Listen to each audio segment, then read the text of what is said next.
8 مہینے کے بعد روڈ کھلا ہمارا۔ اگر اس کو دیکھا جائے تو یہ روڈ کپواڑہ سے جمعہ گنج تک سومو کو 40 منٹ لگتا ہے، لیکن اس میں بہت ٹائم لگ گیا، تب بھی ہم خوش ہیں۔ اس وقت روڈ ہمارا 8 مہینے کے بعد کھولا تو بھی ہم خوش ہیں۔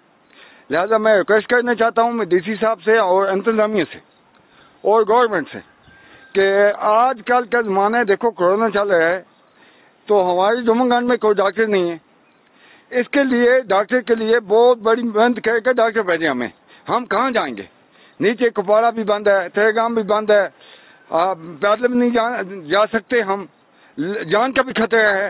لیکن جو ڈپٹی ہیں وہ کیوں نہیں ڈپٹی دیتے؟ اگر وہ ڈپٹی نہیں جاتے تو ان کو تنخواہ کیسے چھوڑی جاتی ہے؟ یہ تو ناانصافی ہے نا۔ عید کے جناب علی، عید کے 2 دن پہلے وہاں سے ایک میڈیکل اسسٹنٹ آیا ہے، آج تک جمعہ گنج میں کوئی بھی نہیں ہے۔